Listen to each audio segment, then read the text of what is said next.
اللهم إني أسألك علما نافعا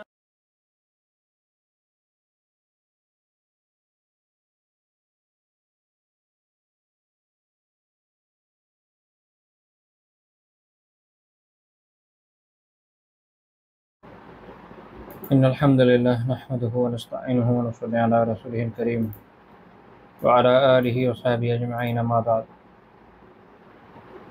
আমরা বেশ কয়েকদিন পরে আবার কবিরা গুনার দাস শুরু করছি আলহামদুলিল্লাহ।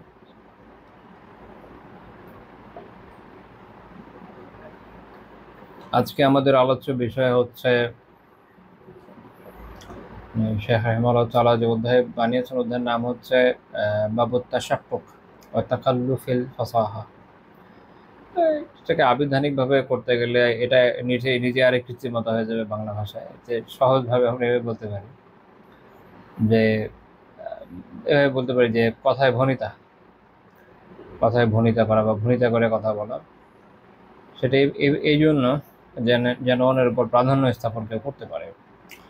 ভেঙে যদি আমরা অনুবাদ করতে চাই, তাশাক্কুক হচ্ছে এরকম যে মুতাসাদ্দিক তাকে বলা হয় যে কথাবার্তায় অহংকার প্রদর্শন করে বা ধৃষ্টতা দেখায়, বাড়াবাড়ি করে, অন্যের উপর প্রভাব বিস্তার করতে চায়, কটু ভাষায় কথা বলে, এরকম আর কি।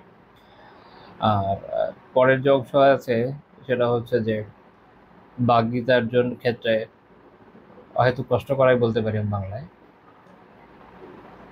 তো মূল কথা হচ্ছে এই যে নিজের প্রাধান্য বিস্তারের জন্য বা নিজের খ্যাতির জন্য, নিজের ধৃষ্টতা দেখানোর জন্য বলেন, অহংকারের জন্য বলেন, নিজের অবস্থান তৈরি করার জন্য, অন্যের উপর প্রভাব বিস্তার করার জন্য মানুষ যখন তার ভাষা নিয়ে অহেতুক জটিলতা করে, যেন অন্যের উপর সে নিজের প্রাধান্য দেখাতে পারে যে আমি তো সেই কুল গাই, খুব চমৎকার কথা বলি, চিবিয়ে বা যে কোনোভাবে হোক। তো এটা হচ্ছে এই অধ্যায়ের আলোচ্য বিষয়, যেটা শেখ রাহিমাহুল্লাহ তাআলা কবিরা গুনার লিস্টে উল্লেখ করেছেন। তো এইটা এমন একটা বৈশিষ্ট্য যেটা আল্লাহ তাআলা মুনাফিকদের দিকে সম্পৃক্ত করেছেন সূরা মুনাফিকুন 4 নম্বর আয়াত। আল্লাহ তাআলা মুনাফিকদের ব্যাপারে বলেছেন, ইযা রাআইতাহুম, যখন আপনি তাদের দেখবেন, তুজিবুকা আজসামুহুম, তখন তাদের যে দেহাকৃতি এটা আপনাকে মুগ্ধ করবে, অর্থাৎ বাহ্যিকভাবে তারা দেখতে সুন্দর, লাবণ্যময়, সজীব। আচ্ছা,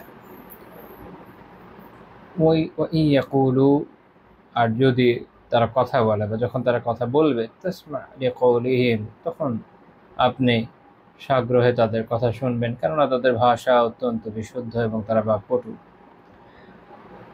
তো মানুষ যখন অপরের উপর প্রাধান্য বিস্তারের জন্য, আর আমাদের এখনকার ভাষায় বলতে হয় মার্কেট ধরার জন্য, ভাষায় বিশুদ্ধতা এবং বাকপটু, বিশুদ্ধতা অর্জনের চেষ্টা করে বা বিশুদ্ধতার প্রকাশ ঘটায়, বাকপটুতা দেখায়, তাদের নিজেদের চেহারা সৌন্দর্যময়, লাবণ্যময়, সজীব দেখানোর জন্য অনেক কোশিশ করে। অনেকে পার্লার টার্লারও যায় শুনি, যাই হোক। তো তখন সেই বিষয়টা আসলে খুব ভালো বিষয় নয়, সেটা আমরা এখান থেকে বুঝতে পারলাম। এটা ওই যুগে রাসূলুল্লাহ সাল্লাল্লাহু আলাইহি ওয়াসাল্লামের যুগে মুনাফিকদের লক্ষণ ছিল। ভাষা বিশুদ্ধ হওয়াটা একটা ভালো বিষয়, ইটসেলফ এটা কোনো সমস্যা নেই। সমস্যা হচ্ছে যে কৃত্রিমতা, সমস্যা হচ্ছে নিজেদের ভেতরে খারাপই থাকলে সেটাকে গোপন করে কথার মায়া জালে মানুষকে জড়িয়ে নিজের আখের গুছিয়ে নেওয়াটা, এগুলো হলো সমস্যা। ইমাম বুখারী রাহিমাহুল্লাহ তাআলা আল আদাবুল মুফরাদে একটি অধ্যায় তৈরি করেছেন যেখানে ভাষার বিশুদ্ধতা কতটুকু জরুরি এই বিষয়ে গুরুত্ব আরোপ করা হয়েছে। যদি আল্লাহ তাআলা আমার কোনো জীবনে আমাকে তৌফিক দেন, অর্থাৎ এই জীবনকালের কোনো সময় যদি তৌফিক দেন, তো তাহলে হয়তো চেষ্টা করবেন ইনশাআল্লাহ তাআলা আল আদাবুল মুফরাদ নিয়ে কিছু কাজ করার, বইটা নিয়ে কাজ হওয়া দরকার। তো কাজেই সরাইভাবে এটা বাঞ্ছনীয় বিষয় যে ভাষা বিশুদ্ধ হবে। সেটা আপনি আপনার নিজের মাতৃভাষাও আপনার বিশুদ্ধভাবে জানা দরকার, অন্য যে ভাষা শিখবেন ওটাও বিশুদ্ধভাবে জানা দরকার, এবং এটা খুব জরুরি। কেন? দেখেন, বিশুদ্ধ ভাষা যদি আপনার জানা না থাকে তাহলে আপনি অনেক ক্ষেত্রে ভুল করবেন। অনেক ক্ষেত্রে ভুল করবেন না? অনেক সময় আমাদের কাছে অনেক রকম প্রশ্ন আসে, যেখানে আমরা দেখি যে সুস্পষ্ট বিশুদ্ধ বাংলা অনুবাদ আল্লাহর বান্দা বা বান্দি উনি বুঝতে সক্ষম হচ্ছেন না। এই যে অক্ষমতা, এর কারণ হচ্ছে এটা যে বিশুদ্ধ বাংলা ভাষা সম্পর্কে ওনার জ্ঞানটা খুবই দুর্বল। পাশ করে এসেছেন হয়তো, আলহামদুলিল্লাহ, সিলেবাস শেষ করেছেন, পাস করে এসেছেন, আমাদের গ্রাম বাংলায় বলে না, পাস দিয়ে আসা, পাস দিয়ে এসেছেন, ঠিক আছে? তো এর ফল হচ্ছে এটা যে সিলেবাসে যে বিষয়গুলোকে পড়ানো হয়েছে ওটা তো আমাদের মনে নেই। এটা একটা খুব সুন্দর ইংরেজি শব্দ আছে, আমি ভুলে গিয়েছি, যেটাতে বোঝায় যে আগের দিন রাতে মুখস্থ করে পরের দিন বমি করে দেওয়া। আমি শব্দটা ভুলে গেছি, আমার খুব পছন্দের শব্দ ছিল। তা আমরা পরীক্ষার হলে এগুলো করি, তো এই জন্য জ্ঞানটা ভেতরে থাকে না। এর ফল হচ্ছে এটা যে দেখেন, আপনি ইসলামী বইপত্র পড়ছেন, কিন্তু যেহেতু আপনার বিশুদ্ধ বাংলার সাথে সম্পর্ক ভালো না, এই জন্য আপনি যে আসলে সঠিক বুঝতে পারছেন ওই অনুবাদ করে, এক তো অনুবাদক ভুল করতে পারে, সেটা তো করেই। আরেক হচ্ছে যে সেটা পরে আপনি যে সঠিক বুঝতে পারছেন এর কোনো গ্যারান্টি নেই। দেখা যেতে পারে উনি বলছেন চাঁদ, আপনি বুঝেছেন তারা, যে কোনো কিছু হতে পারে। তো এই জন্য নিজের ভাষা, নিজের মাতৃভাষা খুব বিশুদ্ধভাবে জানা জরুরি। কেননা নিজের মাতৃভাষা আপনি ভালো না জানলে আপনি কখনো কখনো আরেকটা ভাষা জানতে বা বুঝতে পারবেন না। অনেক আগে আমার একজন আত্মীয়ের সাথে কথা হচ্ছিল, উনি দীর্ঘ সময় সৌদি আরবে ছিলেন। তো উনি জানেন যে লকব, বড় বড় রাজা বাদশাদের যে কিছু লকব আছে এগুলো হারাম ধরনের, যেমন শাহেনশাহ, এরকম বেশ কিছু লকব আছে। উনি জানেন যে লকব জায়েজ না, উনি কোনোভাবে বুঝতে পারছেন না বাংলাতে লকব কী জিনিস। ওনার ধারণা হয়েছে যে এর মানে হলো ডাকনাম, কারো ডাকনাম রাখা যায় না। আমি তাকে বোঝানোর অনেক চেষ্টা করলাম, দেখেন, একটা হচ্ছে ডাকনাম, একটা হচ্ছে উপনাম, একটা হচ্ছে তার পরিচিতিমূলক নাম, আর একটা হচ্ছে তার লকব বা তার উপাধি, সেটারও আবার হালাল হারামের ব্যাপার স্যাপার আছে। কোনোভাবে বোঝাতে সক্ষম হলাম না, কেননা তার নিজের ভাষার উপর তার দখলের অবস্থা খুবই খারাপ, অনেক দুর্বল, বাংলা খুব ভালো বোঝেন না। ফলে যদি ওনার মনে হচ্ছে উনি আরবি ভালো বোঝেন, আসলে ওটা উনি ভালো বুঝতে পারছেন না। কারণ মানুষ যখন কোনো ভাষা নতুন শেখে বা যেটা তার মাতৃভাষা নয়, সেটাকে সে আত্মস্থ করে তার নিজের মাতৃভাষা দিয়ে, এটা আপনার মাথার ভিতর কাজ করবে। আপনি দেখবেন যে ওইটা একটা সিনোনিম আপনার মাথায় এমনি আসবে। অনেকে বলেন যে আমরা এমনভাবে শিখব যে কোনো সিনোনিম আমাদের মাথায় কাজ করা দরকার নেই, আমরা এভাবে শিখব যে যে বাতি, আমরা বলবো যে এভাবে দরকারই নেই বাংলা অনুবাদ করা, যে মিসবাহন মানে লাইট বা বাতি, আমরা বলবো যে মিসবাহন, হ্যাঁ আদা মিসবাহন, এভাবে শেখাবো।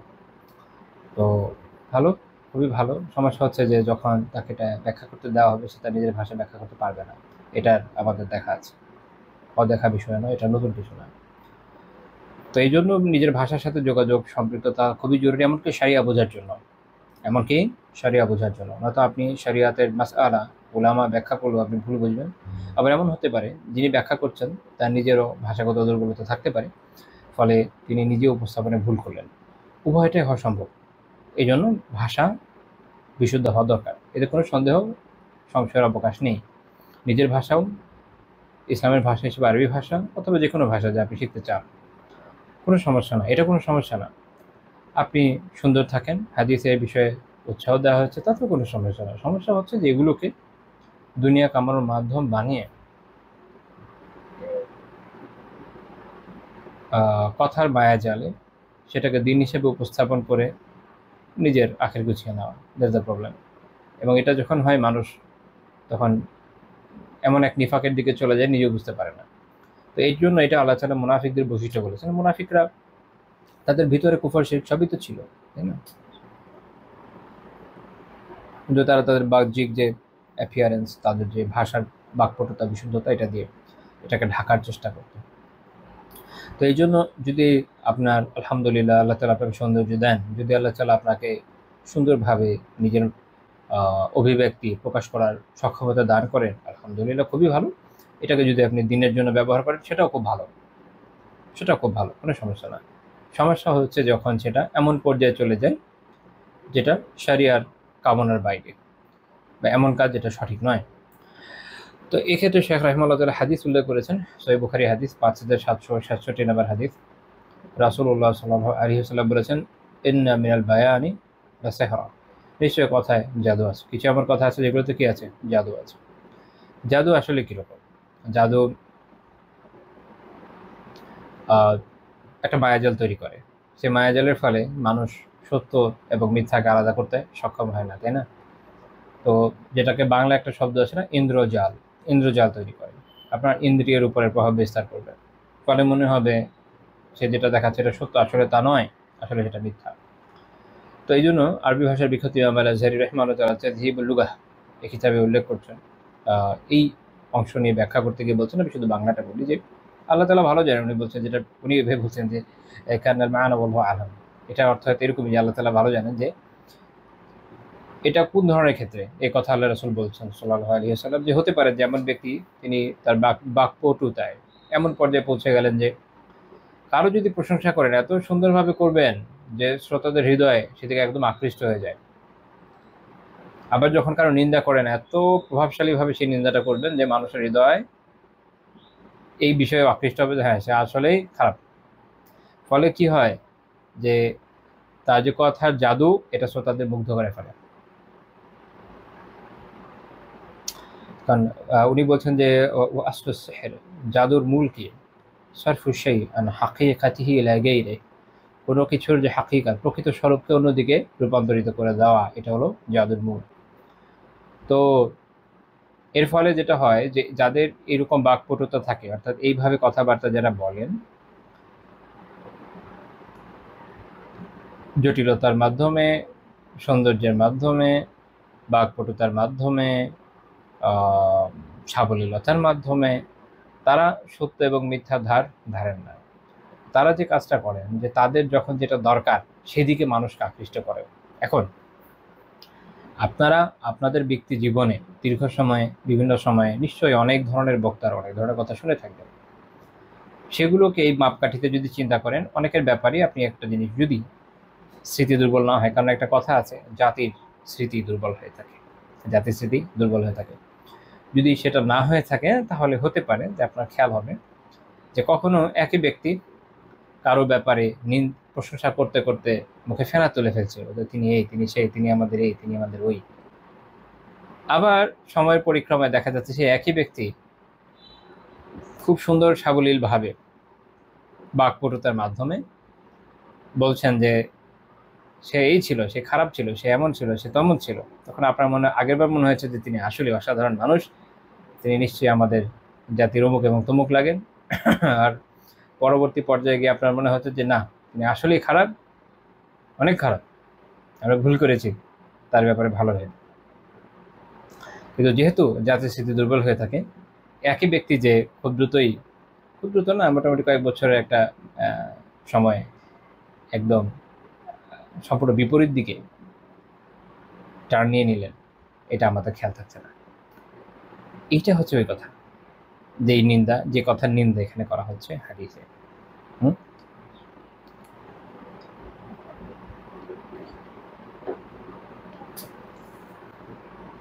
মনে রাখবেন যে কোনো কথা যদি হক কথা হয়, কোরআন সুন্নাহ সম্মত, ইসলামী শরিয়া সম্মত কথা হয়,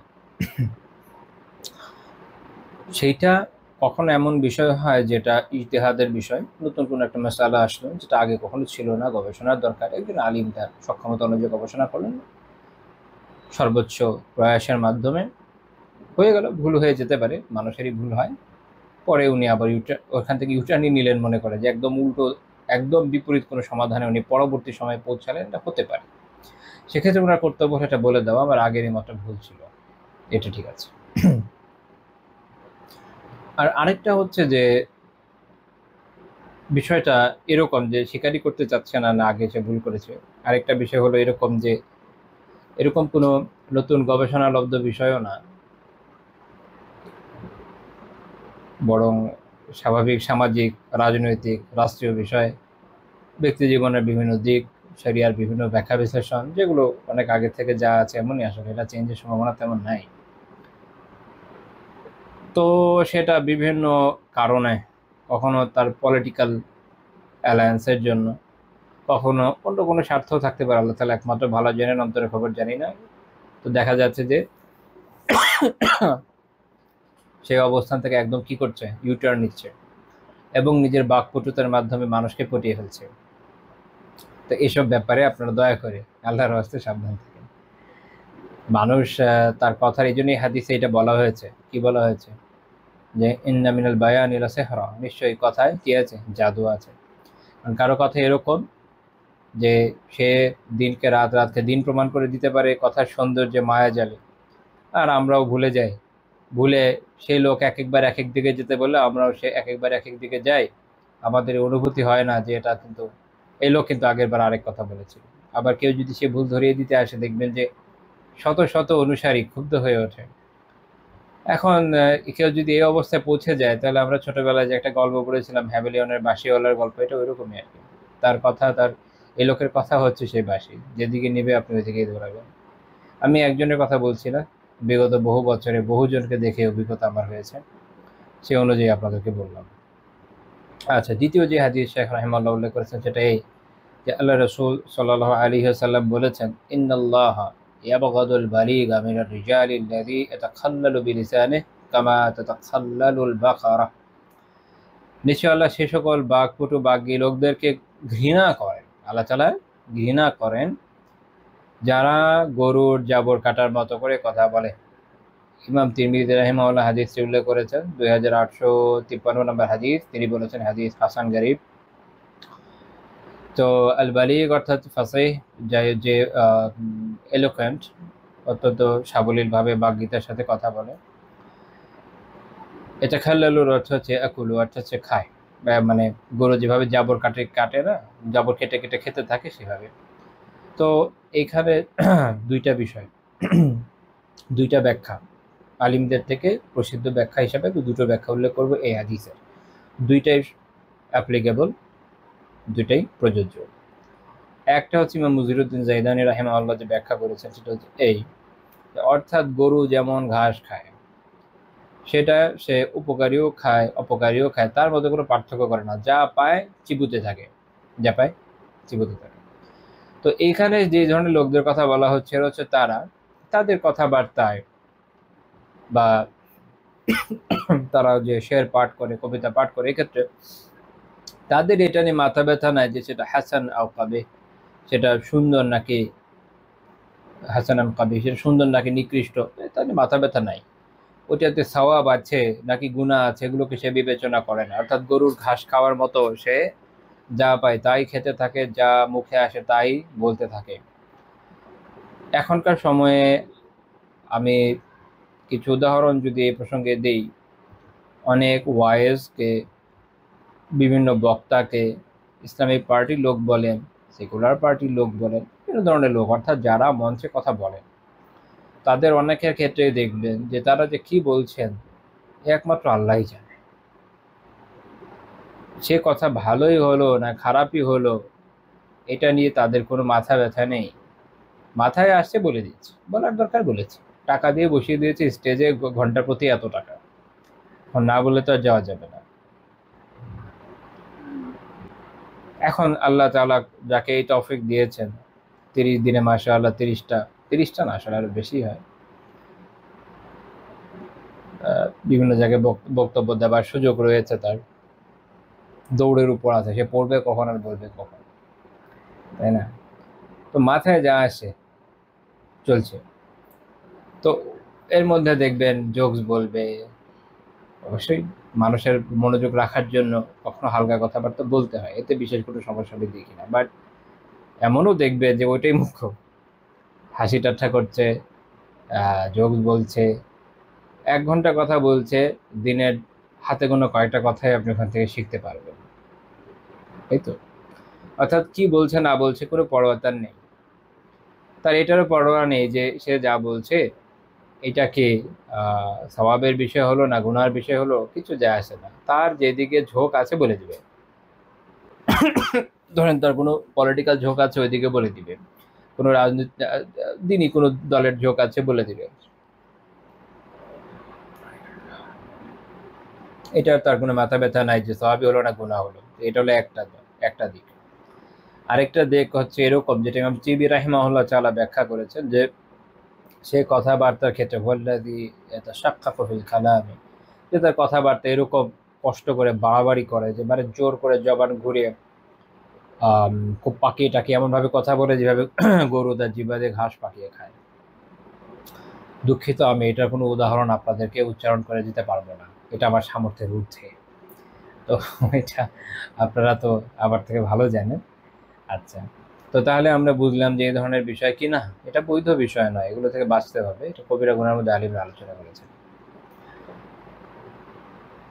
তৃতীয় যে হাদিস তিনি উল্লেখ করেছেন সেটা হচ্ছে এইটা, আবু হুরায়রা রাদিয়াল্লাহু তাআলা আনহু থেকে বর্ণিত যে রাসূলুল্লাহ সাল্লাল্লাহু আলাইহি ওয়াসাল্লাম বলেছেন, মান তাআল্লামা সরফাল কালাম লিয়াসবিহা বিহি কুলুবার রিজালি আউন নাস, যে মানুষের অন্তরকে আকৃষ্ট করার জন্য চিত্তাকর্ষক কথাবার্তা শেখে, লাম ইয়াকবালিল্লাহু মিনহু ইয়াওমাল কিয়ামাহ সরফা ওয়ালা আদলা, আল্লাহ তাআলা কিয়ামতের দিন তার না সরফ কবুল করবেন না আদল কবুল করবেন। সরফ মানে হচ্ছে আত-তাওবা আউন নাফিলা। এবার ইবনুল আসির রাহিমাহুল্লাহ নিহায়াতে বর্ণনা ব্যাখ্যা করছেন যে সরফ মানে হচ্ছে তার তওবা অথবা নফল আমল। আল্লাহ তাআলা তার তওবা কবুল করবেন না, নফল আমলও কবুল করবেন না কিয়ামতের দিন। আর আদল মানে হচ্ছে আল ফিদিয়া আউল ফারিয়াদা, মুক্তিপণ অথবা ফরজ ইবাদত। তাহলে ফরজ, নফল, মুক্তিপণ, তওবা পুরোটাই আল্লাহ কবুল করবেন না। ইমাম আবু দাউদ রাহিমাহুল্লাহ তাআলা এই হাদিস উল্লেখ করেছেন তার সুনানে ৫,০০৬ নম্বর হাদিস। ইমাম ইবনুল ওয়াজির আল ইয়ামানি রাহিমাহুল্লাহ তাআলা তার কিতাব আল আওয়াসিম ওয়াল কাওয়াসিম এই কিতাবে বলছেন যে এর সনদ শক্তিশালী, তবে কোনো আলিম এর সনদে আপত্তি করেছেন। এতে কোনো সমস্যা নেই, কারণ এটার সমর্থনে শক্তিশালী সনদে সহিহ হাদিস রয়েছে, যেটা নিয়ে তার তেমন একটা আপত্তি নেই। এরকম হাদিসও এর সমর্থনে পাওয়া যায়। সেটা কোনটা? সুনান আবু দাউদেই আছেন ৩,৬৬৪ নম্বর হাদিস সহিহ সনদে। সেটা হচ্ছে এই, রাসূলুল্লাহ সাল্লাল্লাহু আলাইহি ওয়াসাল্লাম বলেছেন, মান তাআল্লামা ইলমা মিম্মা ইউবতাগা বিহি ওয়াজহুল্লাহি আযজা ওয়া জাল্লা, যে ইলম আল্লাহ আযজা ওয়া জাল্লার সন্তুষ্টির জন্য অন্বেষণ করা হয়, সেটাকে কেউ যদি অন্বেষণ করে কি কাজে সে শিখেন, লা ইয়াতাআল্লামুহু ইল্লা লিইউসিবা বিহি আরাদাম মিনাদ দুনিয়া, সে শুধুমাত্র দুনিয়াবী স্বার্থ লাভের জন্য তা শেখে। যে ইলম আল্লাহ তাআলার সন্তুষ্টির জন্য অর্জন করতে হয়, সেটা যখন কেউ দুনিয়াবী স্বার্থের জন্য শেখে, লাম ইয়াজিদ আরফাল জান্নাহ ইয়াওমাল কিয়ামাহ, কিয়ামতের দিন সে জান্নাতে সুগন্ধিও পাবে না। আরফ ইয়ানি রিহাহা, অর্থাৎ তার যে সুগন্ধি জান্নাতে সে পাবে না। তার মানে আমরা যদি যে কোনো কথা, আমি বলছি যে আমি আল্লাহ তাআলার জন্য দ্বীনি ইলম শিখবো, এটা সত্যবাদী হতে হবে, তাই না? এখনকার সময়ে দুঃখজনক এটা যে অনেকে আছেন, আমি নিজে এরকম দেখেছি যে বাচ্চা কাচ্চাদেরকে কোরআন শেখাবেন, খুবই ভালো, আল্লাহ তাআলার কালাম শেখানোই উচিত মানে এটা তো শিখতেই হবে। এক জামানা ছিল মানুষ, ইসলামী রাষ্ট্রগুলোতে মানুষ তার জীবন তো শুরুই করতো কোরআন শিখে, কোরআন হিফজ করতো, গ্র্যাজুয়ালি অন্যান্য বিষয় শিখতো। আর এখন এটা আমাদের বলতে হয় যে আমি শিখাতে চাই, সবারই শেখানোর কথা, তাই না? তো অনেকে এখনকার সময় দেখা যায় প্রলোভন দেখায় যে আপনার সন্তানকে শেখান, তাহলে এরকম প্রতিযোগিতায় পাঠাবো, অনেক টাকা কামায় আসবে, আলিয়াহুযুবিল্লাহ। আবার দেখা যায় যে বাবা মাও চায় যে আমার সন্তানকে শেখাবো, যেন এমন মুখোমুখি প্রতিযোগিতায় যায়, অনেক টাকা কামিয়ে নিয়ে আসে। মনে রাখেন, কোরআনের ইলম এটা শুধু আল্লাহ তাআলার সন্তুষ্টির জন্য শিখতে হবে। পরবর্তী সময় আপনি তাকে প্রতিযোগিতায় পাঠান, বা সে গাঁও গ্রামে গিয়ে মানুষের খিদমত করুক, দিন শেখাক মানুষকে, যেটাই সে করুক, এটা পরবর্তী বিষয়ের কথা, এটা পরে দেখা যাবে। তো আপনি তো এই জন্য শেখাতে পারেন না, সেও এই জন্য শিখতে পারে না। দেখা যায় যে একজন মানুষ অন্যদেরকে উৎসাহ দিচ্ছে যে কেন তুমি তিলাওয়াত শিখবে, কেন হিফজ করবে, কেন কেরাত শিখবে, বা কেন তুমি হাদিস শিখবে, ফিকহ শিখবে, যেটাই হোক না কেন, যে এটা দিয়ে আমি এমন কামিয়েছি, এই অবস্থানে গিয়েছি, তুমি এরকম যাও, বা লোকে বলুক যে তুমি একজন শায়খ, বা লোকে বলুক তুমি উস্তাদ, বা লোকে বলুক তুমি অমুক তমুক। মোদ্দা কথা হচ্ছে এই সব শেখার উদ্দেশ্য দুনিয়া লাভ। মনে রাখেন, এটাও খুবই খতরনাক বিষয়। আল্লাহ তাআলার দিন, দুনিয়া উপার্জনের জন্য শেখার অনেক কিছু এই দুনিয়াতে আল্লাহ রেখেছে। যে কোনো ইউনিভার্সিটির সাবজেক্ট লিস্ট খুলে দেখেন, শত শত সাবজেক্ট পাবেন, যেগুলোর সবগুলো আপনি দুনিয়ার লাভের জন্য শিখতে পারেন, কোনো আপত্তি নাই। এই একটা সাবজেক্টকে আল্লাহর রাস্তে ছেড়ে দেন, এটা হচ্ছে দিন। এটা দুনিয়া লাভের জন্য শিখেন না, এটা শুধুই আল্লাহ তাআলার সন্তুষ্টির জন্য শেখেন। সন্তানকেও আল্লাহ তাআলার সন্তুষ্টির জন্যই শেখান। মানুষের আমল তার নিয়তের উপর নির্ভরশীল। শুরুতে এরকম বদ নিয়ত থাকে, সন্তানও বদই হয়। দেখা যায় যে রিলিজিয়াস এডুকেশন তো একটা ডিগ্রি, তাই না? এতগুলো পদ্ধতি বাংলাদেশে প্রচলিত আছে, কওমিয়া আছে, আলিয়া আছে, বালাকটিদের আছে, রেজবিদের আছে, আহলে হাদিসদের আছে, কারো কারো আলাদা বোর্ড আছে, কেউ আবার আলিয়ার সাথে মিলে করে থাকে। যে কোনোটাই হোক না কেন, অনেক অনেক পদ্ধতি, ইসলামিক স্টাডিজ আছে। যেটা থেকেই বের হয়ে আসুক না কেন, আপনি দেখবেন গ্র্যাজুয়েটের সংখ্যা হাজার হাজার না, লাখের উপরে, অনেক বেশি, লাখ লাখ যেতে হবে। সবাইকে আলিম হচ্ছে, সবার মধ্যে কেউ তাকওয়া আসছে, এর পেছনে অনেক কারণই থাকতে পারে। যে তাকওয়া বা যেগুলো থাকার কথা থাকছে না কেন, এর পেছনে অনেক কারণ থাকতে পারে।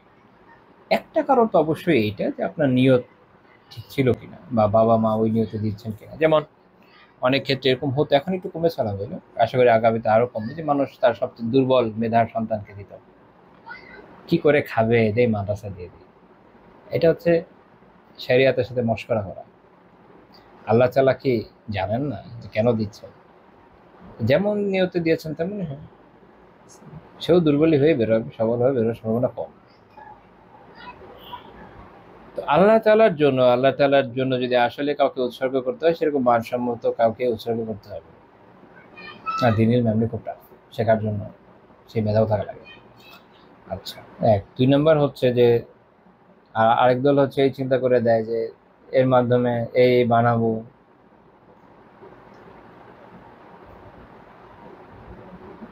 সেই পদে বসাবো।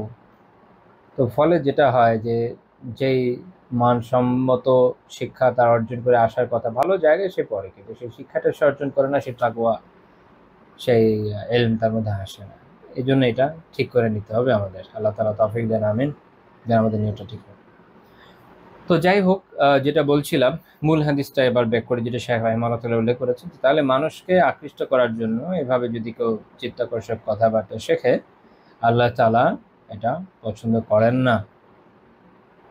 এখন তো অনেকে রীতিমতো পডকাস্ট করে যে কিভাবে সেই মাহফিল টাহফিল করে অনেক টাকা কামাচ্ছে, এটার জন্য কত সুন্দরভাবে কথা প্র্যাকটিস করেছি, ইত্যাদি ইত্যাদি।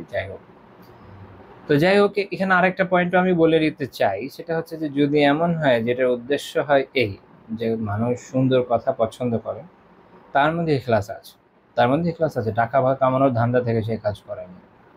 সে চায় মানুষ তার কথাগুলো শুনুক, যেহেতু আল্লাহ তাআলা তাকে দ্বীন ইলম দিয়েছে। এবং খুব স্বাভাবিক যে আপনি যদি খুবই অশুদ্ধ ভাষায় এসে কথা বলেন, তো সমাজের একটা বিশাল অংশ আপনার কথা শুনবে না। আবার আপনারও একটা আলাদা মার্কেট আছে, একদল লোক আছে আপনার কথা ভালো বুঝবে, সেটা আলাদা।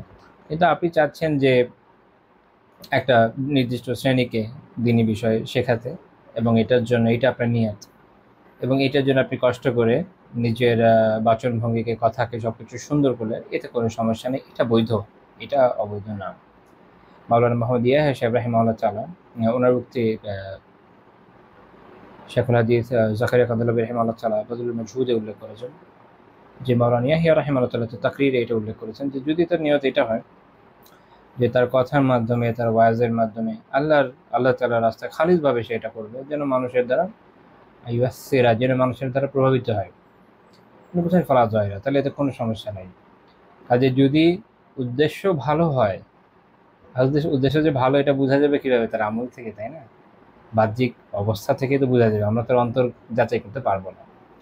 তো বাহ্যিক অবস্থান থেকে যদি দেখা যায় যে আলহামদুলিল্লাহ ভালো, তো এটা খুবই ভালো। আর বাহ্যিকভাবে আমরা যত ধোঁকা খাই, আল্লাহ তার খাবেন না, আল্লাহ তো সবই জানেন। তো আল্লাহর সাথে সৎ হতে হবে। এই গেল আরেকটা। এরপরে আমরা আরেকটা হাদিস দেখি, শেখ রহমাতুল্লাহ এরপরে আরেকটা হাদিস উল্লেখ করেছেন। মুআবিয়া রাদিয়াল্লাহু তাআলা আনহু বলছেন যে লাআনা রাসূলুল্লাহ সাল্লাল্লাহু আলাইহি ওয়াসাল্লাম আল্লাযীনা ইউশাক্কিকুনা আল কালাম তাশকীক আশ-শি'রি, যারা কথা বলে একদম ওই যে চুলচেরা বিশ্লেষণের মতো খুঁটিয়ে খুঁটিয়ে খুব কৃত্রিম ভঙ্গিতে কথা বলে, জটিল করে কথা বলে, তাদের উপরে রাসূলুল্লাহ সাল্লাল্লাহু আলাইহি ওয়াসাল্লাম লানত করেছেন, অভিশাপ দিয়েছেন। ইমাম সিন্দি রাহিমাহুল্লাহ তাআলা ব্যাখ্যায় বলছেন যে এর মানে হচ্ছে তাশকীকুল কালাম আল্লাযীনা ইয়াশাক্কুনাল কালাম, এর ব্যাখ্যা হচ্ছে এই যে তারা কথায় খুব বাড়াবাড়ি করে, মানে একদম সবচেয়ে অ্যাকুরেট ভাবে চমৎকার ভাবে উপস্থাপন করতে হবে, এইভাবে তারা চেষ্টা করে। একটা হচ্ছে যে আল্লাহ তাআলার মেহেরবানিতে যদি আপনি বলতে পারেন খুব ভালো, এত বাড়াবাড়ি কিছু নেই তো। তো উনি বলছেন যে সংক্ষেপে এটা বলা যায় যে কথায় কৃত্রিমতা দেখানো, এই বিষয়ে খুব বাড়াবাড়ি করা, যতভাবে করা যায়, বলছে যেটা হচ্ছে মেজবুবুন কাবে, এটা খুব নিন্দনীয় নিকৃষ্ট একটা বিষয়। তো এই হাদিস ইমাম আহমদ রাহিমাহুল্লাহ মুসনাদ উল্লেখ করেছেন ১৬,৯০০ নম্বর হাদিস, হবে এটা সনদ দাইফ।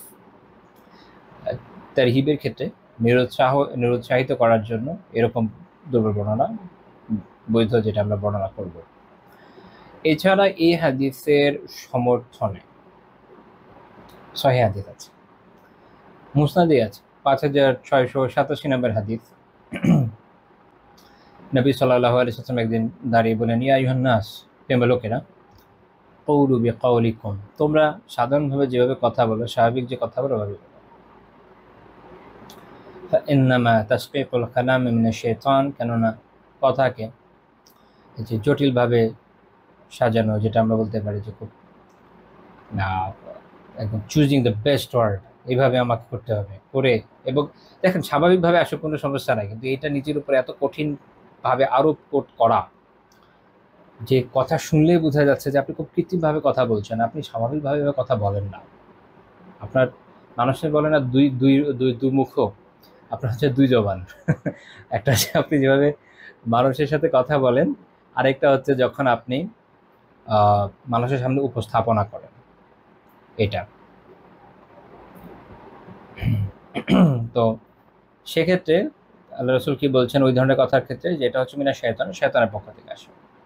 এটা সনদ শুআয়ব রাহিমাহুল্লাহ বলছেন যে বুখারী মুসলিমের শর্ত অনুযায়ী সহিহ। তো এই হলো আমাদের আলোচনা এই টপিকে। এই আলোচনা থেকে আমরা কি বুঝলাম? আমরা এটা বুঝলাম যে শরিয়া আমাদেরকে অবশ্যই উৎসাহিত করে আমরা সুন্দর থাকবো, সুন্দরভাবে কথা বলবো, শুদ্ধভাবে কথা বলবো, আমরা আমাদের ভাষাকে বিশুদ্ধভাবে জানবো, এতে কোনো সমস্যা নেই। কিন্তু এইটাকে এই ক্ষেত্রে বাড়াবাড়ি করে আবার বিশেষ করে এই উদ্দেশ্যে যে দ্বীনি উদ্দেশ্যে, অর্থাৎ দেখা গেল যে দিনকে উপস্থাপনের ক্ষেত্রে বাড়াবাড়ি এই জন্য করা হচ্ছে যে যেন এর মাধ্যমে সে দুনিয়া কামিয়ে নিতে পারে, তখন এটা একটা কবিরা গুনার বিষয়। আর যদি সে কষ্ট করে তার নিজের বাচনভঙ্গিকে সুন্দর করে, সুন্দরভাবে কথা বলে, তার উদ্দেশ্য হচ্ছে এটা যে মানুষ যেন কথা শুনে এর মাধ্যমে উপকৃত হয়, সে নিজেও সওয়াব পায়, দুনিয়া কামানো তার কোনো উদ্দেশ্য নাই, তার আমল দ্বারাও এটা বোঝা যায়, সেক্ষেত্রে সেটা ভালো, সেটা নিন্দনীয় নয়, তাতে কোনো সমস্যা নেই। আল্লাহ তাআলা আমাদেরকে বোঝার এবং আমলের তৌফিক দেন। আমি পুরো আলোচনার সারসংক্ষেপ হচ্ছে এটা। এরপর আমরা পরের টপিকে যাব। পরের অধ্যায় হচ্ছে বাবু সিদ্দাতুল জিদাল সিদ্দাতুল জাদাল, আল্লাহ জিদালই ঠিক আছে। তো বাবু সিদ্দাতুল জিদাল হচ্ছে এভাবে বলা যায় বাংলা যে প্রচণ্ড ঝগড়া বিষয়ক অধ্যায়, অর্থাৎ এটা একটা কবিরা গুনাহ। প্রথম কথা আসেন যে আরবিতে জাদাল যে শব্দটা তর্ক বিতর্ক বোঝায়, এটা হচ্ছে যে খুসুমা, ঝগড়াঝাটি। তো জাদাল জিনিসটা আসলে কি সেটা আমরা বুঝবো, এর বিধান বুঝবো, এই বিষয়ে আয়াত হাদিস এবং সালাফের কল দেখব। শায়খ রাহিমাহুল্লাহ তাআলা এখানে অধ্যায়ের নাম করেছেন খুব ইন্টারেস্টিং, সিদ্দাতুল জিদাল, প্রচণ্ড ঝগড়া, খুব ঝগড়াটে হয়ে যাওয়া, এটা একটা কবিরা গুনাহ। এছাড়া দ্বীনি বিষয়ে অহেতুক তর্ক বিতর্ক ঝগড়া, এটাও একটা কবিরা গুনাহ। ইমাম যাহাবী রাহিমাহুল্লাহ তাআলা এবং ইমাম ইবনে হাজার হায়তামী রাহিমাহুল্লাহ তাআলা উভয়েই তাদের কবিরা গুনাহ বিষয়ক বইয়ে কবিরা গুনাহ হিসেবে উল্লেখ করেছেন। ইমাম জুরজানি রাহিমাহুল্লাহ তাআলা তার কিতাব তারিফাতে জাদালের সঙ্গে উল্লেখ করছেন যে দাফউল মারই খাসমাহু আন ইফসাদ কাওলিহি বিহুজ্জাতিন আও শুবহাতিন আও ইউকসাদু বিহি তাসহিহু কালামিহি ওয়া হুয়া আল খুসুবাতু ফিল হাকীকা। যখন একজন লোক তার উপরে তার প্রতিপক্ষ যখন তার কথাকে রদ করছে, তখন সেটাকে খণ্ডনের জন্য সে যখন কোনো দলিলের মাধ্যমে বা কোনো ডাউটফুল কোনো আর্গুমেন্ট দিয়ে, সন্দেহজনক, মানে এটা একদম একদম শক্তিশালী দলিল তো হচ্ছে না, শুভা হচ্ছে, একদম সন্তোষজনক নয়, সন্দেহজনক কোনো যুক্তিতর্ক দিয়ে এটাকে প্রতিহত করে, এবং তার নিয়ম থাকে, তার উদ্দেশ্য থাকে এইটা যে সে তার নিজের কথা, তার যে কালাম, তার যে কথা, এটাকে বিশুদ্ধ প্রমাণ করে ছাড়বে। এইটা হচ্ছে জাদাল, বিতর্ক, তর্ক বিতর্ক আমরা বলি না, বিতর্ক, এটা হচ্ছে বিতর্ক। তো তিনি বলছেন যে এটা হচ্ছে বাস্তবতা হচ্ছে, এটা হচ্ছে এক পর্যায়ে এক রকমের ঝগড়া বিবাদী বটে। আচ্ছা, এখন আসেন এই জিদালের বা এক কি বলে, এটার যে সরয় বিধান কি জিনিস, তর্ক বিতর্কের সরয় বিধান কি জিনিস। দেখেন, এক হচ্ছে যে এটা বৈধ হয়, যেটা মাহমুদ বা প্রশংসনীয় হতে পারে। কখন?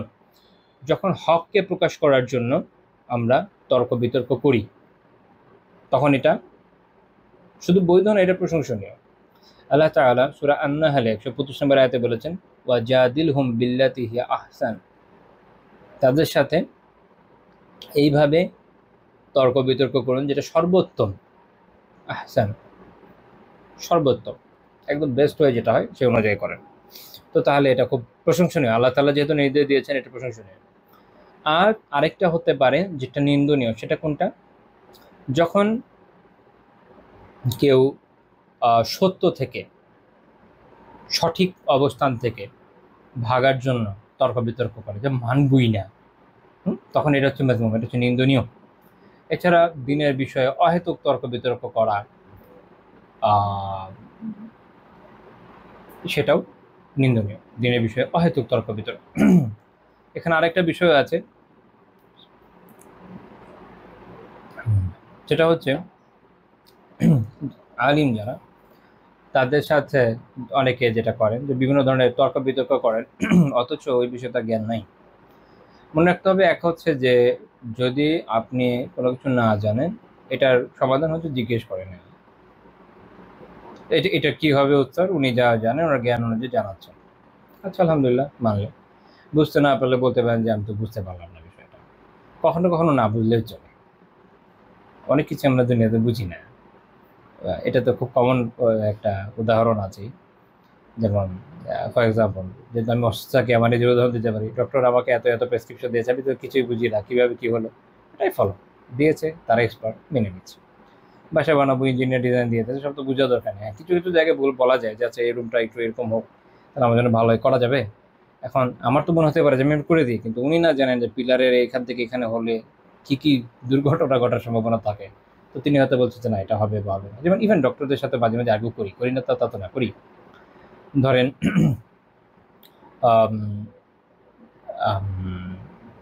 যেমন গ্যাস্ট্রিকের জন্য আমি একটা ওষুধ মাঝে মাঝে ডক্টররা দেয়, গ্যাফিসন, এটা 4 বেলাও নেওয়া যায়, 3 বেলাও নেওয়া যায়, ডক্টররা সে অনুযায়ী দেয়। এবং লাস্টবার আমি যখন গেলাম, আমার তখন রিভিউ ছিল, তা আমি বললাম যে আমি তো 3 বেলায় হচ্ছে না, আমি ঘুমানোর আগে আরেকবার খেয়েছি, সমস্যা হচ্ছে না, কোনো সমস্যা নেই, খান, 4 বার খাওয়া যায়, কারণ আমি এর আগে এটা খেয়েছি, আমার অভিজ্ঞতা আছে। বাট তারপর যেমন ধরেন কখনো কখনো কোনো ওষুধের ব্যাপারে আমি জানি যেটা আমার একটা রিয়াকশন দেয়, যেমন আমার যেহেতু অনেক অ্যালার্জি আছে, অনেক সময় ডক্টররা আমাকে কোনো একটা পরিচিত গ্রুপ থেকে যখন ওষুধ দেন, আমি বলি যে এটা আমার কফ জমে যায়, আমার ওটা শ্যুট করে, তুমি হয়তো চেঞ্জ করে দিন। তো আমার অভিজ্ঞতা কিছু কিছু তো কাজে আসছে, আলহামদুলিল্লাহ। আপনারা যখন দিন শিখছেন, জানছেন, পড়ছেন, আপনারও কিছু অভিজ্ঞতা কিছু কাজে আসে, কিছু কিছু আপনার প্রশ্ন করতে পারেন। কিন্তু যখন আপনি বলবেন যে ডেপ প্রশ্ন করতে পারবো কিনা, এটা তো আসলে পারবো না, পৃথিবীর কোনো সাবজেক্টই পারবো না। ইভেন আমি যদি এখন চিন্তা করে যে আমি একটা ফেসবুক পেজ খুলে পররাষ্ট্রনীতি নিয়ে অনেক লেখালেখি করবো, ইন্টারন্যাশনাল রিলেশনস নিয়ে অনেক লেখালেখি করবো, করতেই পারে, কে বাধা দিবে? অথচ আমার সারা জীবনের উপার্জন ইন্টারন্যাশনাল রিলেশনস নিয়ে, আমি তো 100টা বইও পড়ি নাই, তাই না? আমি তো আসলে অথরিটি হতে পারবো না, বাস্তবতা যেটা। তো এই জন্য এটা মনে রাখেন যে যেটা জানেন না জিজ্ঞেস করেন, যদি উত্তর দিয়ে দেয় আলহামদুলিল্লাহ। আল্লাহ তাআলা আমাদের শুধু বলছেন যে ফাসাল আহলা যিকর, যারা জানে তাদেরকে জিজ্ঞেস করো। উত্তর একজনের কথাই বলেছেন, জিজ্ঞেস করবেন, উত্তর দিবে, আলহামদুলিল্লাহ, শেষ, মেনে নিয়ে আমল করবে। আর যদি মনে হয় যে না আমার একটু বোঝা দরকার এই বিষয়টা, জিজ্ঞেস করলে যে এটাকে বোঝা সম্ভব কিনা, হতে পারে উনি আপনাকে বুঝিয়ে দিলে, হতে পারে আপনি বুঝেও গেলেন, আলহামদুলিল্লাহ। কিন্তু অনেকে যেটা করে কি, জিদাল, ঝগড়াঝাটি করতে শুরু করে দেয়, তর্ক বিতর্ক করা শুরু করে। তর্ক বিতর্ক করার একটা মূলনীতি হচ্ছে, আপনি আমার সাথে বা আমি আপনার সাথে যদি তর্ক করতে চাই, আমার আর আপনার জ্ঞানের লেভেলটা মোটামুটি সেম হওয়াটা খুব জরুরি, রাইট? নয়তো আমি তো আপনাকেও বুঝাতে পারবো না, আপনিও আমাকে বুঝাতে পারবেন না, সম্ভব? আমাদের এক পরিচিত লোক ছিলেন, ভদ্রলোক, এইচএসসিও মেবি ফুল পাস করেন নাই, সায়েন্সে এসএসসি হয়তো পাস করে থাকবেন। এসএসসিতে কোনো এক সময় খুব ভালো রেজাল্ট করেছিলেন আর কি, অনেক আমাদের অনেক সিনিয়র। তো সে ভদ্রলোক একবার বিশাল বড় এক সায়েন্টিফিক আলাপ আলোচনা করলেন, অনেক বড় থিসিস পেপার লিখলেন। ওইটা নিয়ে উনি বিভিন্ন গবেষকদের কাছে পাঠান, ইভেন নাসায়ও নাকি মেল করেছেন বিভিন্ন জনের কাছে। তো ইভেন যারা আলহামদুলিল্লাহ ইসলামী গবেষক আছে, মানে ইসলাম পালন করে এরকম যারা ওই বিষয়ের এক্সপার্ট ফিজিক্সের আর কি, তো তাদের কাছে পাঠিয়েছেন, তারাও বেচারা কেউ তাকে রিপ্লাই দেয় নাই। তো আমি যখন শুনলাম সব কাহিনী, অনেক আগের কথা, আমি খুব মজা পেয়েছি। মানে এত স্বতঃসিদ্ধ বিষয়কে উনি চ্যালেঞ্জ করে বসে আছেন, অথচ ওনার জ্ঞানের অবস্থা এত দুর্বল। উনি যে থিওরিকে চ্যালেঞ্জ করছেন এগুলোর মেকানিজম কি না কিছুই জানেন না, ওই এসএসসি পর্যন্ত যা পড়ে এসছে। কিন্তু হবে, এইভাবে হবে, এর সাথে বিতর্ক হবে, এটা কোনোভাবে সমপর্যায়ের একটা জ্ঞান তো থাকা লাগে পারস্পরিক আলোচনায়, না তো হবে না। আমি আপনাকে বুঝাতে পারবো না, আপনিও আমাকে বুঝাতে পারবেন না। এই জন্য মনে রাখেন যে এটা একটা আদাব। যখন জিজ্ঞেস করেছেন যে জানার জন্য জিজ্ঞেস করবেন, আর যদি জানেন আর জিজ্ঞেস করে করবেন কি, জানেনই তো। আচ্ছা, তো চলেন এই বিষয়ে আমরা একটু দেখি যে শেখ রাহিমাহুল্লাহ তাআলা কি আয়াত হাদিস উল্লেখ করেছেন। এর প্রথম যে আয়াত উল্লেখ করেছেন সেটা হচ্ছে একটা আয়াতের অংশ, ওয়াহু আলাদুল খিসাম। এটা আসলে সূরা বাকারার 204 নম্বর আয়াত, যেখানে আল্লাহ তাআলা মুনাফিকদের ব্যাপারে বলছেন, ওয়ামিনান নাসি, মানুষের মধ্যে এমন আছে, মাইয়ুজিবুকা কাউলুহু ফিল হায়াতিদ দুনিয়া, পার্থিব জীবনে বা পার্থিব জীবন সম্পর্কিত তার যে কথাবার্তা, এগুলোকে আপনাকে চমৎকৃত করবে। মানে এত সুন্দরভাবে দুনিয়ার বিষয়ে তারা জানে, মাশাআল্লাহ। দুনিয়ার ইস্যু নিয়ে কথা বলবে, আপনি বলবো ওয়াও, অনেক জানে। এইটা কিন্তু আসলে সার্টিফাই করে না যে আপনি দিন সম্পর্কেও জানবেন বা দিনও আপনি ভালো আত্মস্থ করবেন, এরকম নেই। যেন আল্লাহ বলছেন, ওয়ায়ুশহিদুল্লাহ আলা মা ফি কলবিহি, যে অর্থাৎ তাদের অন্তরে যা আছে সে সম্পর্কে আল্লাহকে সাক্ষী রাখে। ইবনে কাসির রাহিমাহুল্লাহ ব্যাখ্যা করছেন, অর্থাৎ মানুষের জন্য তারা ইসলামকে প্রকাশ করে, কিন্তু তাদের মধ্যে যে কুফর নিফাক আছে এই বিষয়ে যেন তারা আল্লাহকেই সাক্ষী রাখছে, আল্লাহকে সাক্ষী রাখছে। এটা হচ্ছে জুমহুরের কেরাত। আর একটা কেরাত আছে এরকম, সেখানে ইসমে জালালাতে দম্মা আছে, ওয়াইশিদুল্লাহ, তখন অর্থ হবে এরকম যে আল্লাহ জানেন যে তাদের অন্তরে কি আছে, কি আছে। আল্লাহ পরেই বলছেন, ওহু আলাদুল খাসন, যে অনুবাদকরা বলে গেলে অনুবাদ করেছেন যে যে সে, আর সে হলো খুবই ঝগড়াট।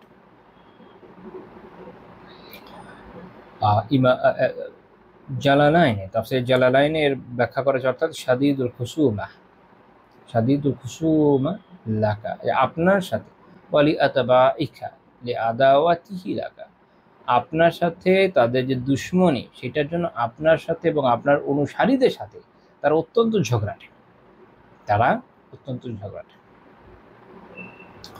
আলাদুল খেসামের ব্যাখ্যা ইবনে কাসির রাহিমাহুল্লাহ বলছেন, অর্থাৎ যে ওজা বক্র, কারণ উনি বলছেন যে এইরকম হচ্ছে মুনাফিকদের অবস্থা ঝগড়াঝাটির ক্ষেত্রে, যে তারা কি করে, বক্রতার ক্ষেত্রে তারা কি করে, তারা মিথ্যা বলে, তারা হক থেকে দূরে চলে যায়, হকের সাথে থাকে না, তারা বিভিন্ন অপমান দেয়, গালিগালাজ করে। এটা একটা হাদিস থেকে আমরা জানি।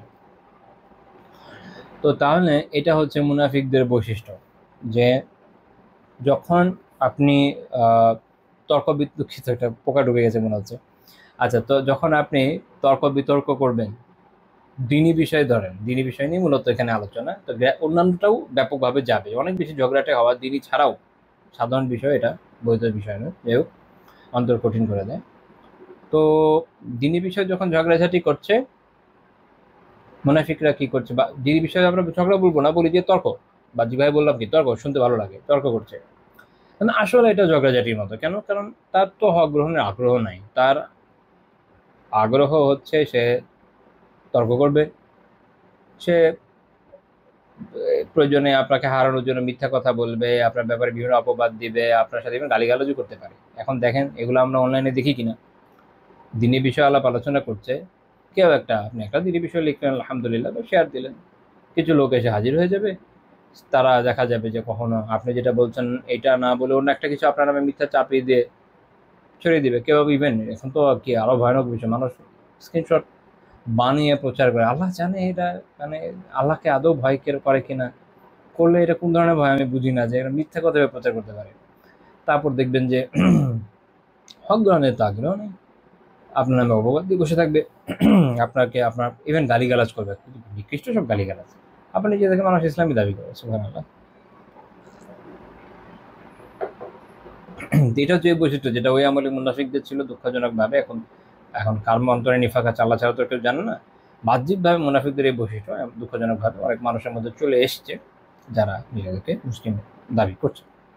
ইমাম আবু বকর ইবনে আরবি রাহিমাহুল্লাহ তাআলা আহকামুল কোরআন একটা কিতাব আছে আহকামুল কোরআন, ওখানে এখান থেকে একটা মাসালা উল্লেখ করেছেন, সেটা হচ্ছে وهذا يدل على أن الجدال لا يجوز إلا بما ظاهره وباطنه سواء। যদি কারো এর থেকে বোঝা গেল, এই হাদিস থেকে, এই আয়াত থেকে এটা বোঝা যাচ্ছে যে যদি কারো বাহ্যিক এবং আত্মিক অবস্থা একরকম না হয়, তাহলে তার জন্য এটা বৈধ না যে সে তর্ক বিতর্ক করবে। ভালো করে বুঝেন, এই আয়াত থেকে এই মাসালা বের হয়। তো তার মানে আপনার অন্তরে হক গ্রহণের আকাঙ্ক্ষা আছে আলহামদুলিল্লাহ, আপনি জানতে শিখতে চান, এবং আল্লাহ আপনাকে কতটুকু সামর্থ্য দিয়েছেন কারোর সাথে দিনে একজনের সাথে আলোচনা করবেন, ধরেন তর্কই করলেন, যে ওকে তার সাথে তর্ক করার মতো অবস্থান আপনার আছে, আপনি হক জানার জন্য, বোঝার জন্য, বা হক যেন সুস্পষ্ট হয়ে যায় এই নিয়তে আপনি তার সাথে তর্ক করলেন, কোনো সমস্যা না। কারণ আপনার অন্তর বাহ্যিকতা কি সমান, একই রকম।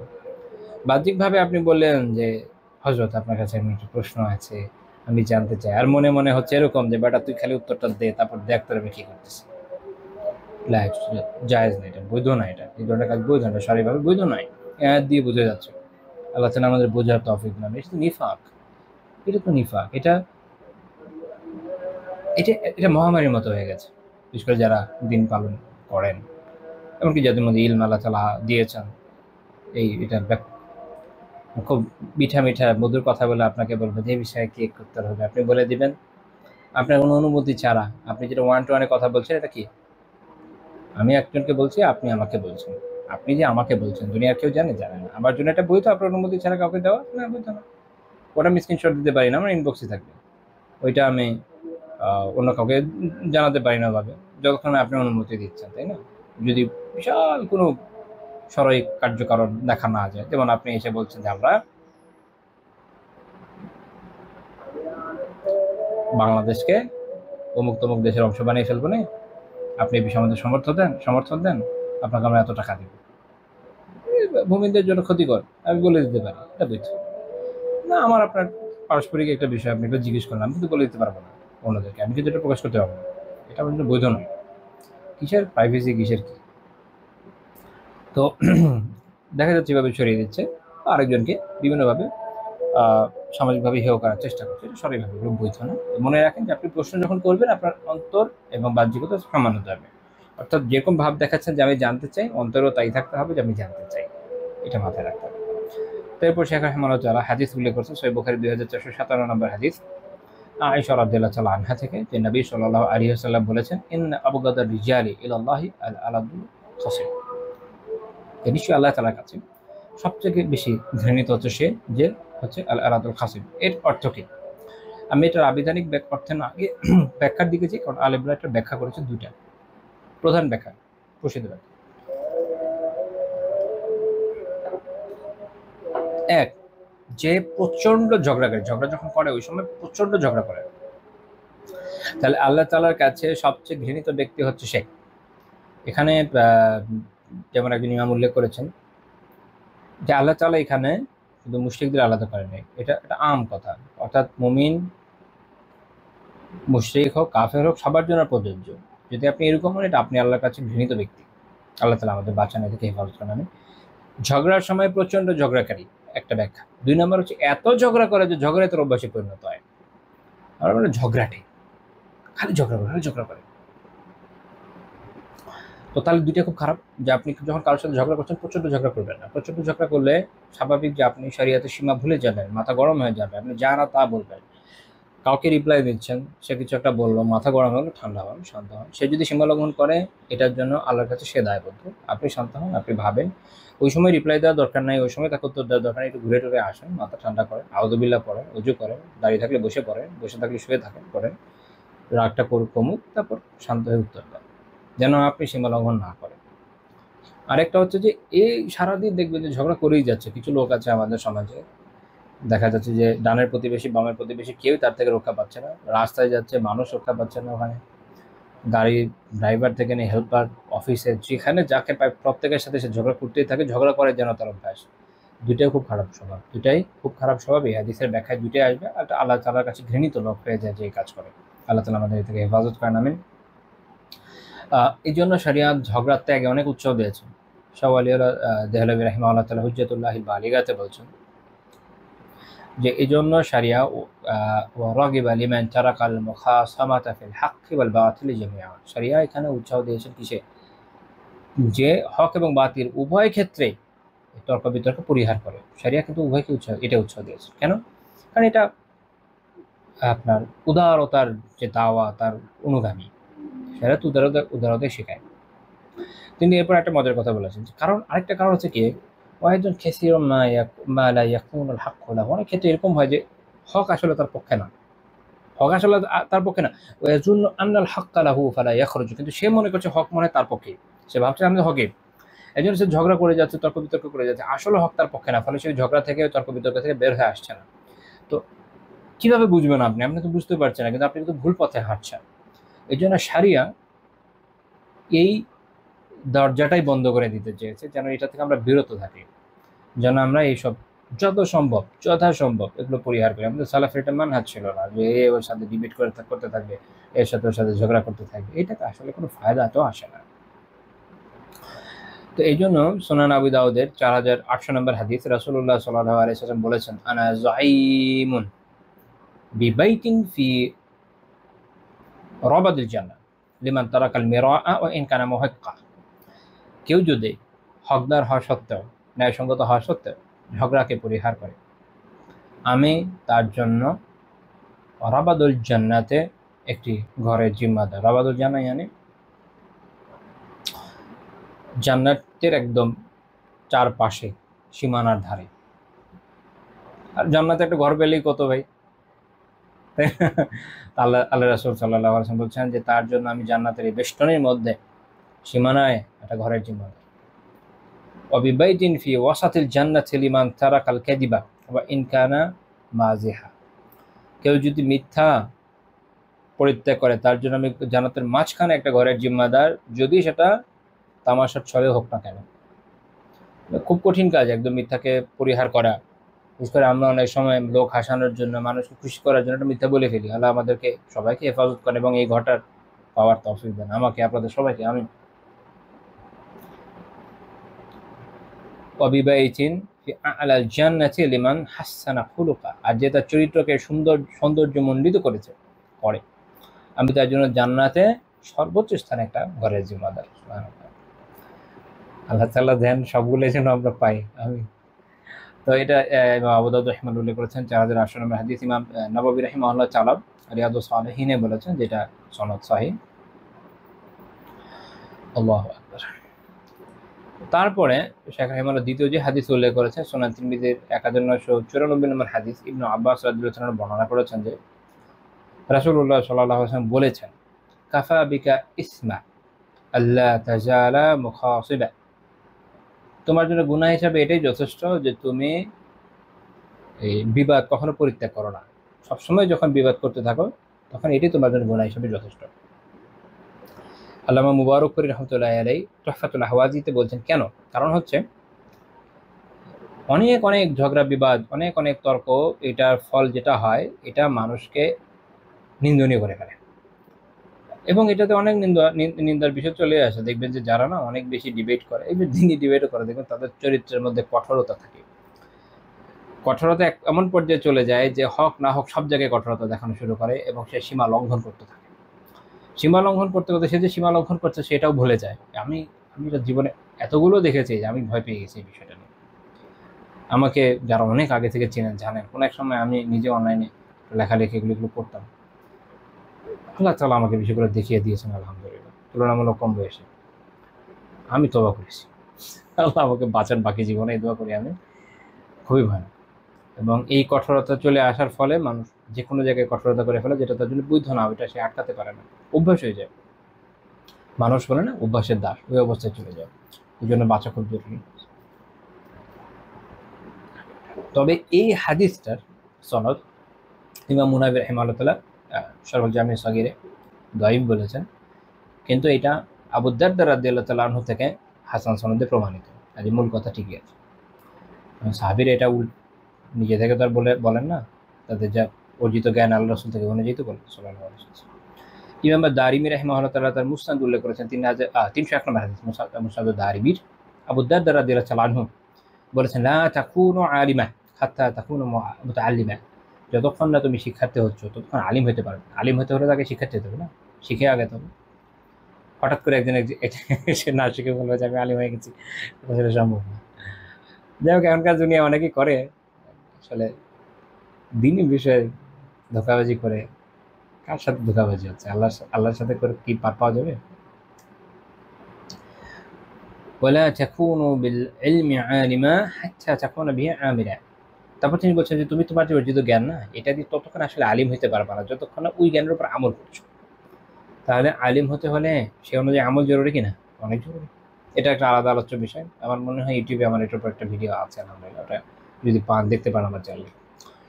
ওয়াকাফা বিকা ইসমা, এটা হচ্ছে ওই কথা যেটা একটু আগে আমরা বললাম। ওয়াকাফা বিকা ইসমা আল্লাহ তাজালা মুখাসিবা, যে তুমি তোমার জন্য পাপ হিসাবে এটাই যথেষ্ট যে তুমি সবসময় বিতর্কে লিপ্ত থাকো। ওয়াকাফা বিকা ইসমা আল্লাহ তাজালা মুবারিয়া, তোমার জন্য পাপ হিসাবে, গুনাহ হিসাবে এটাই যথেষ্ট যে তুমি খালি তর্কে জড়াতে থাকো, সবসময় জড়াতে থাকবেন। এর ফলে গুনাহ লিপ্ত হয়ে যাবেন। তো এইটা শেখ হুসাইন আসাদ রাহিমাহুল্লাহ তাআলা, যিনি এটা মুহাক্কিক, উনি এটা সনদকে হাসান বলেছেন। তো আমরা আজকে এই পর্যন্তই রাখবো। আল্লাহ তাআলা মেহেরবানি, আলহামদুলিল্লাহ আলোচনা করতে পেরেছি এই পর্যন্ত। এই টপিক থেকে আমরা ইনশাআল্লাহ তাআলা আগামী দিন আবার আলোচনা শুরু করবো। এটা আমাদের শেষ হয়নি আলোচনা, আরও কিছু পয়েন্ট থাকবে। আজকে এই পর্যন্তই থাকছে। সুবহানাকাল্লাহুম্মা বিহামদিকা লা ইলাহা ইল্লা আনতা আস্তাগফিরুকা ওয়া আতুবু ইলাইক।